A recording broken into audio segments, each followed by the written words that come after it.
আসসালামু আলাইকুম। প্রিয় 2025 সালের এসএসসি পরীক্ষার্থী মানবিক বিভাগের শিক্ষার্থী বন্ধুরা, তোমরা সবাই কেমন আছো?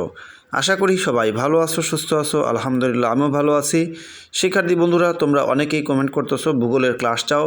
তো আমি তোমাদের জন্য ভূগোল ও পরিবেশের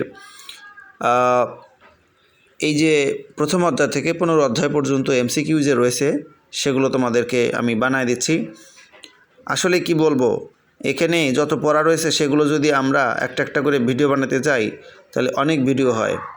আর সেই জন্য তোমাদেরকে একসাথে এই 15টা অধ্যায়ের পড়া দিয়ে দিচ্ছি। তোমরা যারা আমাদের ক্লাস বা আমাদের ইউটিউব চ্যানেলের পড়া পছন্দ করো, অবশ্যই বন্ধুদের মাঝে একটু চ্যানেলটি শেয়ার করে দিও। চলে আসছি মূল পড়ায়। প্রথম অধ্যায় গুরুত্বপূর্ণ এমসিকিউ আমরা জেনে নেব। জিওগ্রাফি শব্দটি কোন ভাষার শব্দ? উত্তর ইংরেজি। গ্রাফি অর্থ কী? বর্ণনা। তোমরা মনে রাখবে, জিও শব্দের অর্থ ভূ আর গ্রাফি শব্দের অর্থ বর্ণনা। জিওগ্রাফি অর্থ হলো পৃথিবীর বর্ণনা। জিওগ্রাফি শব্দটি কে প্রথম ব্যবহার করেন? উত্তর ইরাটোস্থেনিস। ইরাটোস্থেনিস কোন দেশের ভূগোলবিদ? উত্তর গ্রিস। জিওগ্রাফি শব্দটির অর্থ পৃথিবীর বর্ণনা কোন ভূগোলবিদ প্রথম ব্যবহার করেছেন? উত্তর ইরাটোস্থেনিস। বস্তি নিয়ে আলোচনা করে ভূগোলের কোন শাখা? উত্তর নগর। পৃথিবী ও এর অধিবাসীদের বর্ণনাই হলো ভূগোল উক্তিটি কার? অধ্যাপক ডাডলি স্ট্যাম্পের। পরিবেশের উপাদান কয়টি? 2টি। কৃষিকাজ, পশুপালন, ব্যবসা বাণিজ্য পরিচালনা ইত্যাদি ভূগোলের কোন শাখায় অধ্যয়ন করা হয়? অর্থনৈতিক ভূগোল। এরপর পরিবেশ কয় প্রকার? পরিবেশ 2 প্রকার। কোনটি অর্থনৈতিক ভূগোলের অন্তর্ভুক্ত? কৃষিকাজ। প্রকৃতির সকল দান মিলেমিশে তৈরি হয় কোনটি? পরিবেশ। জিওগ্রাফি শব্দের অর্থ পৃথিবীর বর্ণনা। যুক্তরাষ্ট্রের ওয়াশিংটন ডিসির বিজ্ঞান একাডেমি কত সালে ভূগোলের সংজ্ঞা দিয়েছে? 1965। একজন কৃষকের কৃষিকাজ কোন ধরনের ভূগোলের আলোচ্য বিষয়? অর্থনৈতিক। বর্তমানে ভূগোলের সাথে কী সম্পৃক্ত করে পড়ানো হয়? পরিবেশ। এরপরে দেখো, ভূগোলের পরিধিকে বিস্তৃত করেছে। এখানে উত্তর ঘ হবে, অর্থাৎ সবগুলোই। বিজ্ঞান ও প্রযুক্তির বিকাশ, নতুন নতুন আবিষ্কার, সামাজিক মূল্যবোধের পরিবর্তন। পরীক্ষায় কিন্তু এই যে এরকম প্রশ্ন কিন্তু অনেক বেশি থাকে, তো আমি তোমাদেরকে বোঝাই দিচ্ছি। প্রাকৃতিক ভূগোলের আলোচ্য বিষয়, এখানে উত্তরটা হচ্ছে 1 ও 2, অর্থাৎ পৃথিবীর ভূমিরূপ আর হচ্ছে জলবায়ু। পরিবেশের ধারণার সাথে সম্পৃক্ত বিষয় হলো উত্তর ঘ, অর্থাৎ সবগুলোই। এই স্থান, ভূপ্রকৃতি, সময়। কোনটি অর্থনৈতিক ভূগোলের অন্তর্ভুক্ত? এখানে উত্তর হবে হচ্ছে ক, ব্যবসা বাণিজ্য। ভূগোলের কোন শাখায় বায়ুমণ্ডলের মেঘ, বৃষ্টি, আর্দ্রতা ইত্যাদি সম্পর্কে আলোচনা করা হয়? জলবায়ু বিদ্যা। এরপরে শিক্ষার্থী বন্ধুরা, প্রথম অধ্যায়ের কাজ আমাদের শেষ। এইখান থেকেই তোমাদের আশা করি এমসিকিউ কমন পড়বে। এখন আমরা দ্বিতীয় অধ্যায়ে আসি।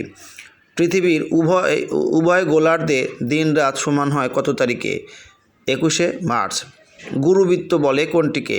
নিরক্ষরেখাকে। কোন গ্রহের উজ্জ্বল বলয় রয়েছে? শনি। নিম্নের কোন জ্যোতিষ্কের নিজস্ব আলো আছে? নক্ষত্র। নক্ষত্রের নিজস্ব আলো আছে। গ্রহ, উপগ্রহ নক্ষত্রের আলোয় আলোকিত। কালপুরুষ কি? এটা হচ্ছে নক্ষত্রমণ্ডলী। প্রতি সেকেন্ডে আলো কত কিলোমিটার পথ অতিক্রম করে? 3 লাখ। আচ্ছা, একটি জ্যোতিষ্কের একটি মাথা ও লেজ আছে। এই জ্যোতিষ্কটির নাম কিন্তু ধূমকেতু। সূর্যের নিকটতম নক্ষত্র কোনটি? প্রক্সিমা সেন্টোরাই। কোনো একটি গ্যালাক্সির ক্ষুদ্র অংশকে কি বলে? ছায়াপথ। হ্যালির ধূমকেতু সর্বশেষ কত সালে দেখা গেছে? 1986। সূর্যের নিকটতম গ্রহ কোনটি? বুধ। হ্যালির ধূমকেতু সর্বশেষ কত সালে দেখা গেছে? 1986। সূর্যের নিকটতম গ্রহ তাহলে কোনটা? বুধ। কোন গ্রহের উপগ্রহের সংখ্যা 27টি? এটা হচ্ছে ইউরেনাস। কোন গ্রহের 2টি উপগ্রহ রয়েছে? মঙ্গল, ফোবস ও ডিমস। সৌরজগতের সবচেয়ে উজ্জ্বল ও সবচেয়ে উত্তপ্ত গ্রহ হচ্ছে শুক্র। কোন গ্রহের কোনো উপগ্রহ নেই? তোমরা মনে রাখবে, বুধ ও শুক্রের কোনো উপগ্রহ নেই। এরপরে দেখো, কোন গ্রহের ভূত্বক বরফে ঢাকা? উত্তর হচ্ছে শনি। পৃথিবীর নিকটতম প্রতিবেশী গ্রহটির নাম হচ্ছে মঙ্গল। এরপরে কোন গ্রহে গিরিখাত দেখা যায়? এটা হচ্ছে মঙ্গল। পৃথিবীর নিকটতম নক্ষত্রের নাম সূর্য। কোন গ্রহের বায়ুমণ্ডল নেই? উত্তর হচ্ছে বুধ। কোন গ্রহ পূর্ব থেকে পশ্চিমে পাক খায়? শুক্র। কোন গ্রহে অ্যাসিড বৃষ্টি হয়? এটা কিন্তু সবচেয়ে ইম্পর্টেন্ট, শুক্র। মঙ্গল গ্রহের রং হচ্ছে, তোমরা মনে রাখবে, লালচে। মঙ্গল গ্রহে জীব টিকে থাকতে না পারার কারণ এখানে হচ্ছে অপর্যাপ্ত অক্সিজেন, স্বল্প পরিমাণ পানি, অত্যধিক কার্বন ডাই অক্সাইড রয়েছে। সৌরজগতের সবচেয়ে বড় গ্রহ কিন্তু বৃহস্পতি। আয়তনে সৌরজগতের সবচেয়ে বড় বৃহস্পতি, মঙ্গল ও পৃথিবী আকারে মাঝারি আকারের, নেপচুন আকারে অপেক্ষাকৃত ছোট। কোন গ্রহের উপগ্রহ সংখ্যা সবচেয়ে বেশি? এই বৃহস্পতির। নিরক্ষরেখার মান কত ডিগ্রি? 0 ডিগ্রি। 66.5 ডিগ্রি উত্তর অক্ষাংশকে কি বলে? সুমেরু বৃত্ত। দক্ষিণ গোলার্ধে কত তারিখে দীর্ঘতম দিন হয়? 22শে ডিসেম্বর। এরপরে ইউরি গাগারিন কত সালে স্পুটনিকে চড়ে পৃথিবীকে প্রদক্ষিণ করে? 1961। নিরক্ষরেখার অপর নাম কি? মহাবৃত্ত। নিরক্ষরেখায় ধ্রুবতারার উন্নতি কোণ কত ডিগ্রি? 360 ডিগ্রি। প্রিয় শিক্ষার্থী বন্ধুরা, এরপরে দেখো এই যে এখানে 5.8 কোটি কিলোমিটার এর অংশে এখানে এ চিহ্নিত গ্রহটির নাম কি? এটা হচ্ছে তোমরা মনে রাখবে বুধ। আর এরপরে হচ্ছে বি চিহ্নিত গ্রহটির বৈশিষ্ট্য। এখানে বি বলতে এই যে এটাকে বোঝাচ্ছে 10.8 কোটি কিলোমিটার। এটা তাহলে কোনটা হবে? এটা হচ্ছে 1 ও 2, অর্থাৎ ঘন মেঘে ঢাকা আর হচ্ছে সৌরজগতের সবচেয়ে উজ্জ্বল ও উত্তপ্ত গ্রহ। শিক্ষার্থী বন্ধুরা, আমরা দ্বিতীয় অধ্যায়টা কিন্তু অবশ্যই ভালোভাবে পড়ব। সূর্যের উন্নতি কোন পরিমাপক যন্ত্রের নাম? সেক্সট্যান্ট যন্ত্র। 1 ডিগ্রি সমান কত মিনিট? 4 মিনিট। গ্রিনিচের দাঘ্রিমা কত? 0 ডিগ্রি। এরপরে দেখো ঢাকার প্রতিপাদ্য স্থান কোন দেশে? এটা হলো চিলি। অধিবর্ষ গণনা করা হয় কোনটির জন্য? এই যে বার্ষিক গতির জন্য। প্রতিপাদ্য স্থান দুটির মধ্যে সময়ের পার্থক্য কত ঘন্টা? এখানে উত্তর 12 ঘন্টা। যাই হোক, আহ্নিক গতির বেগ কোথায় সবচেয়ে বেশি? নিরক্ষরেখায়। আহ্নিক গতির ফলে কি হয়? আহ্নিক গতির ফলে দিবারাত্রি সংঘটিত হয় এবং সমুদ্র স্রোতের সৃষ্টি হয়। শিক্ষার্থী বন্ধুরা, আমাদের দ্বিতীয় অধ্যায়ের পর আরেকটু আছে। 360 ডিগ্রি দাঘ্রিমা রেখা দিয়ে ভাগ করা হয়েছে পৃথিবীকে। যুক্তরাষ্ট্রের প্রমাণ সময় 4টা আর কানাডার প্রমাণ সময় কিন্তু 6টা। গ্রিনিচের দাঘ্রিমার মান 0 ডিগ্রি। ও আচ্ছা, এটা তো তৃতীয় অধ্যায়ের পড়া। শিক্ষার্থী বন্ধুরা, তৃতীয় অধ্যায়ের পড়া এটা।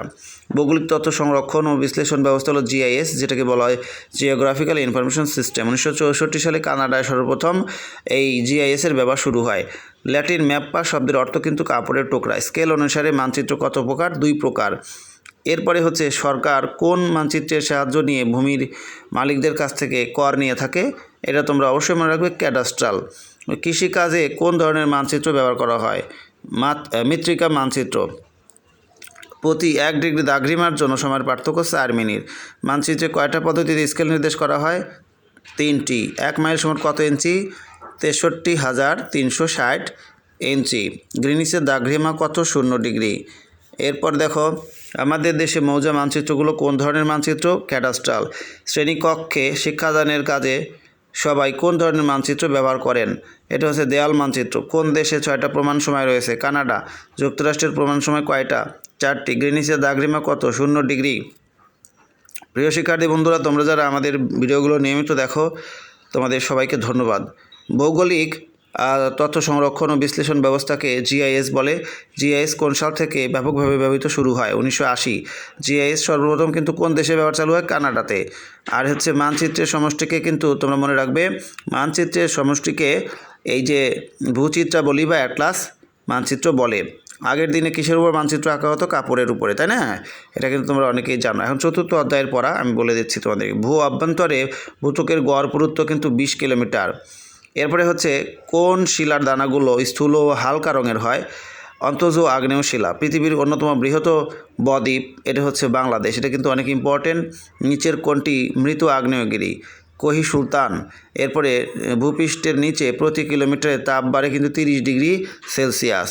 এরপর রূপান্তরিত শিলার বৈশিষ্ট্য হচ্ছে 1 অর্থাৎ স্ফটিকযুক্ত শিলা, আর একটা হচ্ছে জীবাশ্ম দেখা যায় না। মহাদেশীয় ভূত্বকের আবরণের কত ভাগ পাললিক শিলা? 75 ভাগ। বেলে পাথর কোন ধরনের শিলা? পাললিক শিলা। এরপরে ঊর্ধ্ব গতিতে নদীর কাজ এটা হচ্ছে 1 ও 2 অর্থাৎ ভূভাগ ক্ষয়, সামান্য প্রস্তরখণ্ড সঞ্চয়। গ্রানাইট রূপান্তরিত হয়ে বা রূপান্তরে কি গঠিত হয়? নিশ। ছোট আকারের আগ্নেয়গিরিকে বলে সিন্ডার কোন আগ্নেয়গিরি? এরপরে কোনটি আগ্নেয় শিলা? ব্যাসল্ট। কোনটি রূপান্তরিত শিলা? কোয়ার্টোজাইট। কোনটি পাললিক শিলা? কেওলিন। এরপরে হচ্ছে আসামে কত সালে ভূমিকম্পে ব্রহ্মপুত্র নদীর গতিপথ বদলে যায়? 1787 সালে। সুপ্ত আগ্নেয়গিরির উদাহরণ কোনটি? ফুজিয়ামা। হাওয়াই দ্বীপের মাউনা লোয়া কোন ধরনের আগ্নেয়গিরি? সক্রিয়। 1950 সালের ভূমিকম্পে আসামের কোন নদীর গতিপথ পরিবর্তিত হয়? দিবং। সুনামি কোন ভাষা থেকে এসেছে? জাপানি। এই দেখো বাংলাদেশের বরেন্দ্রভূমি কোন ধরনের সমভূমি? এটা হচ্ছে ক্ষয়জাত। 2 বা ততোধিক নদীর মিলনস্থলকে বলে নদী সঙ্গম। প্রবাহমান 2টি নদীর মধ্যবর্তী ভূমিকে বলে দোয়াব। পদ্মা নদীর শাখা নদী হচ্ছে, এখানে আড়িয়াল খা থাকলে তোমরা আড়িয়াল খা দিবে। পদ্মা ও মেঘনার মিলনস্থলকে কি বলা হয়? দোয়াব। এটা কিন্তু ইম্পর্টেন্ট রয়েছে। নদীর গতিপথকে কয় ভাগে ভাগ করা হয়েছে? 3 ভাগে ভাগ করা হয়েছে, এটা ইম্পর্টেন্ট। ফিলিপাইনের পিনাটুবো কোন শ্রেণীর পর্বতের উদাহরণ? ল্যাকোলিথো পর্বত। আগ্নেয় পর্বত কোনগুলো? ভিসুভিয়াস, পিনাটুবো। এরপরে কোনটি চ্যুতি স্তূপ পর্বতের উদাহরণ? এটা হচ্ছে ব্ল্যাক ফরেস্ট। শিক্ষার্থী বন্ধুরা, আমরা আসি তারপরের ধাপে, অর্থাৎ পরের অধ্যায়ে রয়েছি আমরা। 4র্থ অধ্যায়। বায়ুমণ্ডলের প্রধান উপাদান হচ্ছে এই যে নাইট্রোজেন ও হিলিয়াম। বায়ুমণ্ডলের বিস্তৃতি প্রায় কত কিলোমিটার? 10,000। বায়ুমণ্ডলে কার্বন ডাইঅক্সাইডের পরিমাণ 0.03। বায়ুমণ্ডলে অক্সিজেনের পরিমাণ 20.71। সিরক্কো কোন ধরনের বায়ু? স্থানীয় বায়ু। শিক্ষার্থী বন্ধুরা, আমি কিছু শিক্ষার্থী বন্ধুদেরকে পড়িয়েছি, পাশাপাশি এই যে সুন্দর করে উত্তরগুলো দাগিয়ে রেখেছি, এটা কেমন হয়েছে সেটা কিন্তু কমেন্টে জানাবে। বায়ুমণ্ডলের কোন স্তর সবচেয়ে শীতলতম তাপমাত্রা ধারণ করে? এটা হচ্ছে মেসোমণ্ডল। কোনটি গ্রিন হাউস গ্যাস? মিথেন। এটা ইম্পর্টেন্ট রয়েছে সবচেয়ে বেশি। বায়ুমণ্ডলের সর্বনিম্ন স্তর কিন্তু ট্রপোস্ফিয়ার। বায়ুমণ্ডলের কোন স্তরে মেঘ বৃষ্টি, ঝড়, বৃষ্টিপাত সংঘটিত হয়? এটা হচ্ছে ট্রপোমণ্ডলে। বায়ুমণ্ডলের কোন স্তর দিয়ে জেট বিমান চলাচল করে? এটা কিন্তু দেখছো কত বোর্ডে আসছে, ট্রপোমণ্ডল, এই স্ট্র্যাটোমণ্ডল। এরপরে হচ্ছে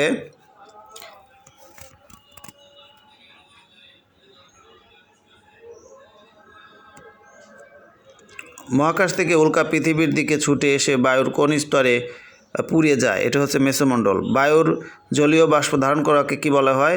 বায়ুর আর্দ্রতা। বায়ুর আর্দ্রতা পরিমাপক যন্ত্রের নাম হলো হাইগ্রোমিটার। এটা কিন্তু অনেক ইম্পর্টেন্ট রয়েছে। এরপর বৃষ্টি পরিমাপক যন্ত্রের নাম হলো বৃষ্টিমাপক যন্ত্র। ঋতু পরিবর্তনের সাথে সাথে যে বায়ুর দিক পরিবর্তন হয় তাকে বলে মৌসুমী বায়ু। এটা অনেক ইম্পর্টেন্ট রয়েছে। শিক্ষার্থী বন্ধুরা, এরপরে আমরা দেখো বাকিগুলো পড়ে রাখি। নিচের কোনটি পাললিক শিলায় দেখা যায়? জীবাশ্ম। বায়ুর কোন গ্যাস বৃদ্ধির ফলে গ্রিন হাউস প্রতিক্রিয়া সৃষ্টি হচ্ছে? ক্লোরোফ্লোরোকার্বন। এটা ইম্পর্টেন্ট রয়েছে। বৈশ্বিক উষ্ণায়নের প্রভাবে সবচেয়ে ঝুঁকিপূর্ণ দেশ বাংলাদেশ। বায়ুমণ্ডলে নেই, এখানে উত্তরের সবগুলোই হবে বর্ণ, গন্ধ, স্বাদ। বিশ্ব উষ্ণায়নের ফলে এ শতাব্দী শেষে কত শতাংশ চাষাবাদ হ্রাস পেতে পারে? 20 থেকে 40। মৌসুমি বায়ুর প্রভাবে এখানে উত্তর হবে হচ্ছে 1 ও 2, অর্থাৎ বৃষ্টিপাত হয় আর বায়ুর দিক পরিবর্তিত হয়। এরপরে দেখো, পাহাড়ের অপর ঢালে বৃষ্টিপাত না হওয়ার কারণ আমি বোঝাই দিচ্ছি। পাহাড়ের মনে করো যে পারে বৃষ্টিপাত হচ্ছে, সেখানে কিন্তু বৃষ্টিপাত তো হয়। অপর পারে বৃষ্টি না হওয়ার কারণ হচ্ছে বায়ুতে, ওই অপর পৃষ্ঠে যে বায়ু থাকে সেই বায়ুতে কিন্তু জলীয় বাষ্পের অভাব থাকে। বায়ু উষ্ণ ও শুষ্ক থাকে, ঠান্ডা থাকে না, গরম থাকে। আর বায়ুতে জলীয় বাষ্প অধিক। যাই হোক শিক্ষার্থী বন্ধুরা, উত্তর এখান থেকে কোনটা হবে? তাহলে এখানের উত্তর হবে হচ্ছে 1 ও 2, অর্থাৎ জলীয় বাষ্পের অভাব থাকে আর হলো বায়ু শুষ্ক ও উষ্ণ থাকে। জলীয় বাষ্প যদি অধিক থাকতো তাহলে তো বৃষ্টি হতো। বায়ু সর্বদা এক স্থান থেকে অন্য স্থানে স্থানান্তরিত হয় বা প্রবাহিত হয়। এটা হচ্ছে 1 ও 3 হবে, অর্থাৎ তাপের তারতম্যের কারণে আর হচ্ছে চাপের পার্থক্যের জন্য। গ্রিনহাউস প্রতিক্রিয়ার ফলে এখানে উত্তরগুলো সবগুলো হবে। পানির লবণাক্ততা বৃদ্ধি পায়, সমুদ্রের পানির উচ্চতা বৃদ্ধি পাবে, ঋতুর বৈচিত্র্য পরিলক্ষিত হয়। বিশ্বে উষ্ণতা বৃদ্ধির ফলে মানুষ হারাতে পারে, এখানে সবগুলোই বাসস্থান, কৃষি জমি, আয়ের উৎস সবগুলো হারাতে পারে। আমরা আছি 6 নম্বর অধ্যায়ে। পৃথিবীর সকল জলরাশির শতকরা কত ভাগ পানি সমুদ্রে রয়েছে? 97। হাইড্রো শব্দের অর্থ পানি। মহাসাগর অপেক্ষা স্বল্প আয়তন বিশিষ্ট জলরাশিকে সাগর বলে। সাগর থেকে কিন্তু মহাসাগর, তাহলে উপসাগর, সাগর, মহাসাগর। এশিয়া ও আফ্রিকা মহাদেশ পরিবেষ্টিত মহাসাগর কোনটা? এটা হচ্ছে ভারত মহাসাগর। বিশ্ববিখ্যাত ওই যে টাইটানিক জাহাজটা কত সালে ডুবে গিয়েছিল শিক্ষার্থী বন্ধুরা? 1912-তে। এরপরে দেখো জনসংখ্যার ঘনত্ব ও বন্টনের অপ্রাকৃতিক প্রভাবক হলো, এখানে উত্তর হবে হচ্ছে শিক্ষা ও শিল্পকলা, আর হচ্ছে খাদ্য ও বস্ত্র। যখন জনসংখ্যার ঘনত্ব বেড়ে যাবে অপ্রাকৃতিক প্রভাবক কিন্তু এই যেগুলো হবে শিক্ষা, শিল্পকলা, খাদ্য, এই বস্ত্রের মধ্যে কিন্তু সমস্যা সৃষ্টি হবে। ভিক্টোরিয়া হ্রদ হলো আফ্রিকায় অবস্থিত, চারদিকে স্থলভাগ দ্বারা পরিবেষ্টিত, এটা হচ্ছে হ্রদ। আর সমুদ্রের গভীরতা মাপা হয় ফ্যাথোমিটারের সাহায্যে। পৃথিবীর প্রাচীন গভীরতম মহাসাগর হচ্ছে এই প্রশান্ত মহাসাগর। এরপরে পৃথিবীর গভীরতম মহাসাগর তাহলে কোনটা আমরা জেনে গেলাম? প্রশান্ত। মহীশোপানের গড় প্রশস্ততা কত কিলোমিটার? 70। সমুদ্রের তলদেশের ভূমিরূপকে কয়টা ভাগে ভাগ করা হয়েছে? 5। মহীশোপান কত ডিগ্রি কোণে সমুদ্র তলদেশে নিমজ্জিত থাকে? এটা হলো 1 ডিগ্রি। পৃথিবীর বৃহত্তম মহীশোপান কোথায়? ইউরোপে। শিক্ষার্থী বন্ধুরা, পৃথিবীর সবচেয়ে গভীরতম খাত কিন্তু এই ম্যারিয়ানা খাত, তোমরা মনে রাখবে। ম্যারিয়ানা খাতের গভীরতা 10,870। সুন্ডা খাত কোন মহাসাগরে রয়েছে? এটা হচ্ছে ভারত মহাসাগর। কোন মহাদেশ সারা বছর বরফে আচ্ছন্ন থাকে? অ্যান্টার্কটিকা। শব্দ তরঙ্গের সাহায্যে সমুদ্রের কী মাপা হয়? গভীরতা। সমুদ্র স্রোত সৃষ্টির প্রধান কারণ কিন্তু নিয়ত বায়ুপ্রবাহ। ইম্পর্টেন্ট কিন্তু, কত বোর্ডে আসছে এটা। ডগার্স ব্যাংক কোথায় অবস্থিত? ব্রিটিশ দ্বীপপুঞ্জ উপকূলে। নিচের কোনটি শীতল স্রোত? ল্যাব্রাডোর। কোনটি উষ্ণ স্রোত? এটা হচ্ছে জাপান স্রোত। শৈবাল সাগর কোন মহাসাগরে অবস্থিত? এটা হচ্ছে উত্তর আটলান্টিক। টাইটানিক ডুবে যাওয়ার কারণ কিন্তু হিমশৈলের আঘাত। এরপরে দেখো জোয়ার ভাটার প্রধান কারণ কয়টি? 2টি। এই যে ডগার্স ব্যাংকের বৈশিষ্ট্য, এটা উত্তর হলো সবগুলোই হবে। এরপরে দেখো জোয়ার ভাটার প্রভাবে, এখানে উত্তর সবগুলোই হবে। এরপরে কক্সবাজারের উপকূলীয় এলাকায় কোন পারমাণবিক খনিজ পদার্থ পাওয়া গেছে? ইলমেনাইট। শিক্ষার্থী বন্ধুরা, আমরা এখন সপ্তম অধ্যায়ে আছি। প্রথম লোক গণনা করা হয় কিন্তু 1655 সালে, তোমরা মনে রেখো। আমরা পড়তেছি MCQ, তারপরে এখান থেকে হেল্প পাবো। জাতীয় ভিত্তিতে লোক গণনা করা হয় প্রতি 10 বছর বা 5 বছর অন্তর অন্তর। এরপরে দেখো মৃত্যুহার কিন্তু বেশি অনুন্নত দেশে, উন্নত দেশে মৃত্যুহার কম। আচ্ছা, 2000 সালে পৃথিবীর জনসংখ্যা কত ছিল? 6.13 বিলিয়ন। 2011 সালে বাংলাদেশের জনসংখ্যা বৃদ্ধির হার কত ছিল? এটা হচ্ছে 1.37। এটা সবচেয়ে বেশি ইম্পর্টেন্ট MCQ এই অধ্যায়ের মধ্যে। জনসংখ্যার ঘনত্ব নির্ণয়ের সূত্র কোনটা? এই যে এটা, মোট জনসংখ্যাকে মোট ভূমির আয়তন দিয়ে কী করতে হবে? ভাগ করতে হবে। আচ্ছা, এরপরে দেখো অষ্টম অধ্যায়, খাদ্য উৎপাদনের কেন্দ্রবিন্দু কোনটা? গ্রামাঞ্চল। তারপরে দেখো পরিবেশের সাথে মানুষের অভিযোজনের প্রথম পদক্ষেপ কোনটা? এটা হচ্ছে বসতি স্থাপন। বাংলাদেশের জনপ্রতি কৃষিভূমির পরিমাণ 0.05 একর।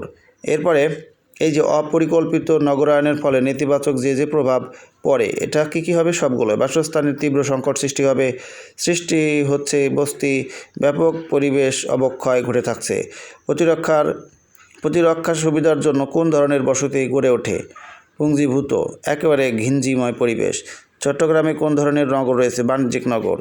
এরপরে বিক্ষিপ্ত বসতিগুলো কী ধরনের প্রকৃতিতে গড়ে ওঠে? এটা অবশ্যই তোমরা মনে রাখবে বন্ধুর, যেখানে উঁচু নিচু থাকে। গ্রামীণ বসতি কিসের উপর নির্ভরশীল? কৃষি। এটা পাহাড়ে কিন্তু দেখা যায়। সৌরশক্তি কী প্রকার সম্পদ? এটা হচ্ছে নবায়নযোগ্য। প্রথম পর্যায়ের অর্থনৈতিক কার্যাবলী হচ্ছে চাষাবাদ।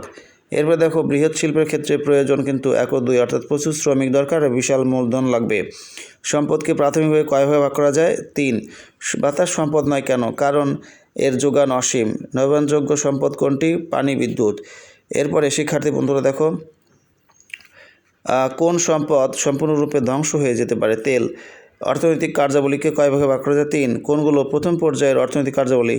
পশুপালন, মৎস্য শিকার, কৃষিকাজ এগুলো। নিচের কোন পেশাটি তৃতীয় পর্যায়ের অর্থনৈতিক কর্মকাণ্ড? খুচরা ব্যবসা। বস্ত্র শিল্পের জন্য কেমন জলবায়ু প্রয়োজন? আর্দ্র। খুলনায় নিউজ প্রিন্ট কাগজ কল কোন কাঠের উপর ভিত্তি করে গড়ে উঠেছে? সুন্দরী। এটা কিন্তু সবচেয়ে ইম্পর্টেন্ট এমসিকিউ। আর এই সাইডে একটা দেখলাম বি, আচ্ছা যাই হোক, এটা আমাদের অপশনটা দেখতে পাচ্ছি না। মানচিত্রে বি চিহ্নিত ভূমিরূপের বৈশিষ্ট্য। যাই হোক, এখানে উত্তর হবে হচ্ছে গ 1 ও 3, অর্থাৎ এর পাহাড়গুলোকে স্থায়ীভাবে টিলা বলা হয়। আর 1230 মিটার উচ্চতা বিশিষ্ট পর্বতশৃঙ্গ রয়েছে।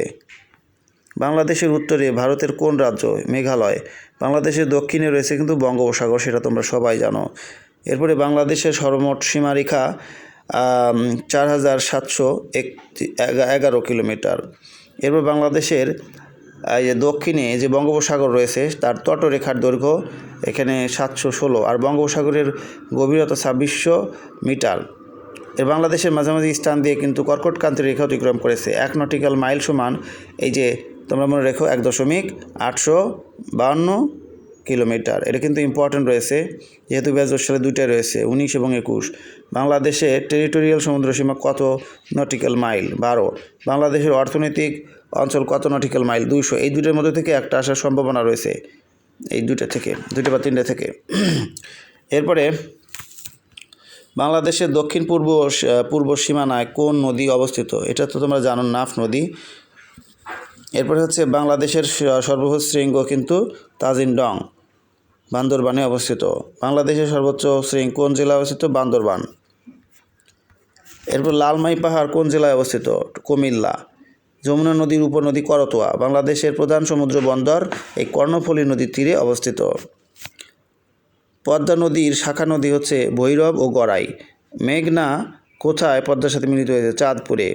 এরপরে হচ্ছে গঙ্গা নদী কোন জেলা দিয়ে বাংলাদেশে প্রবেশ করেছে? এটা হচ্ছে রাজশাহী। তোমরা যারা পদ্মায় ঘুরতে গেছো তা দেখো, রাজশাহীর ওই দিক থেকে কিন্তু এই নদীটা আসছে। বাংলাদেশের পদ্মা মেঘনা যমুনা নদীর মিলনস্থল কিন্তু চাঁদপুরে। মেঘনার উপনদী হচ্ছে এই যে বাউলাই। বাংলাদেশের উষ্ণতম মাস কোনটা? জুন। এটা কিন্তু ইম্পর্টেন্ট রয়েছে। বাংলাদেশের বার্ষিক গড় বৃষ্টিপাত তাপমাত্রা কত ডিগ্রি সেলসিয়াস? 26.1। এটাও ইম্পর্টেন্ট। বাংলাদেশের শীতলতম মাস জানুয়ারি। এই কয়েকটা থেকে একটা না একটা আসার সম্ভাবনা রয়েছে। এরপরে বাংলাদেশের শীতলতম মাস তো বললাম জানুয়ারি। বাংলাদেশের সবচেয়ে বেশি বৃষ্টিপাত হয় কিন্তু সিলেটে। এরপরে বাংলাদেশের জলবায়ু সমভাবাপন্ন হওয়ার কারণ কি? কারণ মৌসুমি বায়ুর প্রভাব। এখানে আরও প্রশ্ন কয়েকটা রয়েছে, দেখো। বাংলাদেশের জলবায়ুর প্রধান বৈশিষ্ট্য হচ্ছে, এখানে উত্তর হবে হচ্ছে 1 ও 3, অর্থাৎ উষ্ণ ও আর্দ্র গ্রীষ্মকাল আর হচ্ছে শুষ্ক শীতকাল। এরপরে আমরা আসি 11 অধ্যায়ে। কোনটি বাংলাদেশের সকল জেলায় উৎপাদিত হয়? এটা হচ্ছে ধান। বাংলাদেশের প্রধান অর্থকরী ফসল কিন্তু পাট। পাট চাষের জন্য প্রয়োজন, এখানে উত্তর 3টেই হবে। অধিক তাপমাত্রা, প্রচুর বৃষ্টিপাত আর পলিযুক্ত দোআঁশ মাটি, 3টেই দরকার। কোন জেলায় সবচেয়ে বেশি চা বাগান রয়েছে? মৌলভীবাজার। দক্ষিণ পূর্বাঞ্চলের বনভূমির বৃক্ষ হচ্ছে গজারি। বাংলাদেশের চিরহরিত বনভূমি কোথায় গড়ে উঠেছে? কেন গড়ে উঠেছে? অতিবৃষ্টির কারণে। কিসের কারণে দেশের আবহাওয়া আর্দ্র থাকে? বনভূমি। বাংলাদেশে পর্যন্ত আবিষ্কৃত গ্যাস ক্ষেত্র কয়টা? এটা ইম্পর্টেন্ট, 27টি। বাংলাদেশে পাটশিল্পের প্রসারের কারণ? উত্তর সবগুলোই।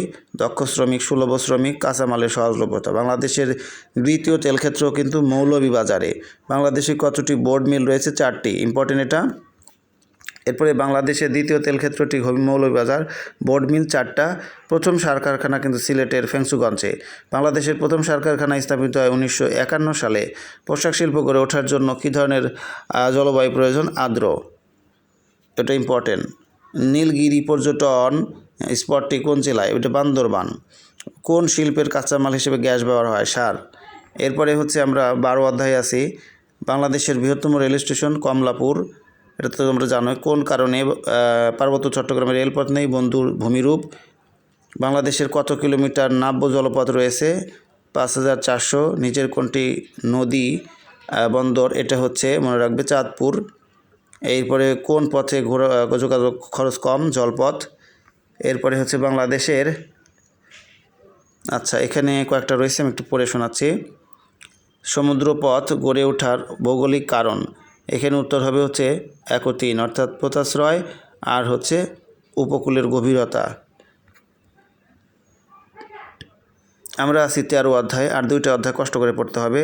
কৃষি ও শিল্পকে ত্বরান্বিত করে কোনটি? যোগাযোগ। যোগাযোগ তো লাগবেই। কোনটি ক্লোরোফ্লোরের সংকেত? CFC। এরপরে হচ্ছে বড় মাছ কোন পর্যায়ের খাদক? এটা হচ্ছে তৃতীয়। এরপরে হচ্ছে প্রাণীর আবাসস্থল সংকোচনের কারণ কি? জনসংখ্যার বৃদ্ধি, মানুষ জায়গা দখল করে নিচ্ছে। এরপরে হচ্ছে গ্রিন হাউস প্রতিক্রিয়ার ফলে বাংলাদেশের কোন এলাকা জলমগ্ন হবে? সাতক্ষীরা ও নোয়াখালী। এরপরে হচ্ছে গ্রিন হাউস, আচ্ছা দেখি এইদিকে, বর্তমানে রয়্যাল বেঙ্গল টাইগার কোথায় দেখা যাচ্ছে? সুন্দরবন। এটা তো আমরা জানি। ভিন্ন ভিন্ন ফসল একই জমিতে বারবার উৎপাদন করলে কি হবে? এখানে একত্রিত, অর্থাৎ জনগোষ্ঠীর খাদ্য নিরাপত্তা নিশ্চিত হবে, অধিক সারেরও প্রয়োজন হবে। শিক্ষার্থী বন্ধুরা, আমরা কিন্তু আর 2টা অধ্যায় পড়ব। চতুর্দশ অধ্যায়ে আমরা আছি। দীর্ঘ সময় বৃষ্টি না হওয়ার কারণে যে অবস্থা সৃষ্টি হয় তার নাম খরা। এরপরে দেখো, দেশের প্রায় কতটি উপজেলায় নদী ভাঙন সংঘটিত হয়? 100। কোন সময় নদী ভাঙন হয়? বর্ষা। স্পার্সো কী ধরনের সংস্থা? এটা সরকারি সংস্থা। বাংলাদেশের দুর্যোগ প্রস্তুত কেন্দ্রের অপর নাম হচ্ছে BDPC। 15 নম্বর অধ্যায় আছি। টেকসই উন্নয়নের মৌলিক বিবেচ্য বিষয় 3টা। টেকসই উন্নয়নের প্রধান ক্ষেত্র হচ্ছে সমাজ। জাতিসংঘ কোন ধরনের সংস্থা? এটা হচ্ছে আন্তর্জাতিক সংস্থা। এরপরে টেকসই উন্নয়ন অভিষ্ট এর সংক্ষিপ্ত রূপ কোনটা? এটা হচ্ছে SDG, যেটাকে বলা হয় সাস্টেইনেবল ডেভেলপমেন্ট গোলস। এরপরে হচ্ছে SDG কাদের জন্য প্রযোজ্য? এটা কিন্তু সবার জন্য। SDG যাই হোক, আমরা তারপরে যাই। কোন দেশকে SDG অর্জনে মডেল রোল বলে? এটা হচ্ছে বাংলাদেশ। SDGর পুনরূপটা শিখে নাও, সাস্টেইনেবল ডেভেলপমেন্ট গোলস। আর MDGর পুনরূপ হচ্ছে মিলেনিয়াম ডেভেলপমেন্ট গোলস। কত সালের মধ্যে SDG অর্জন করতে হবে? 2030। টেকসই উন্নয়নের মৌলিক বিষয় কিন্তু 3টা। তো শিক্ষার্থী বন্ধুরা, আর বাংলাদেশ কত সালের মধ্যে উন্নত দেশ হওয়ার সম্ভাবনা ব্যাপারে আশাবাদী? এটা 2041।